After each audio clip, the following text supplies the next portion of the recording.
بسم اللہ الرحمن الرحیم والصلاة والسلام علی رسول اللہ وعلی آلہ وصحبہ اجمعین۔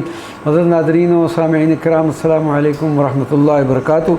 آج ہم مسجد سیدنا عمرو ابن عاص جو قاہرہ میں موجود ہے اس کا مختصراً تذکرہ پیش کرتے ہیں۔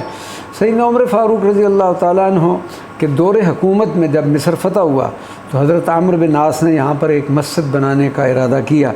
مسجد کی تعمیر کے بعد اس کے اولین امام بھی خود مقرر ہوئے۔ حضرت سیدنا امیر معاویہ رضی اللہ تعالیٰ عنہ کے دور حکومت میں اس تاریخی اور بر اعظم افریقہ کی پہلی مسجد میں توسیع کی گئی اور نہایت خوبصورت مینار بھی بنوایا۔ حضرت سیدنا عمر بن عبدالعزیز کے دور حکومت میں اس مسجد کی اثر نو تعمیر کی گئی۔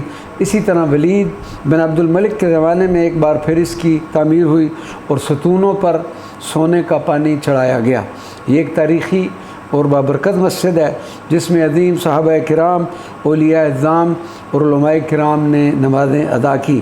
8ویں صدی ہجری میں اس مسجد میں 40 سے زائد علمی حلقے ہوا کرتے تھے۔ رات کے وقت مسجد میں جو چراغ روشن ہوا کرتے تھے ان پر 45 کلو گرام تیل خرچ ہوا کرتا تھا۔ الحمدللہ قاہرہ کی اس عظیم و تاریخی مسجد کی بھی زیارت کا شرف حاصل ہوا۔ وما علینا الا البلاغ المبین۔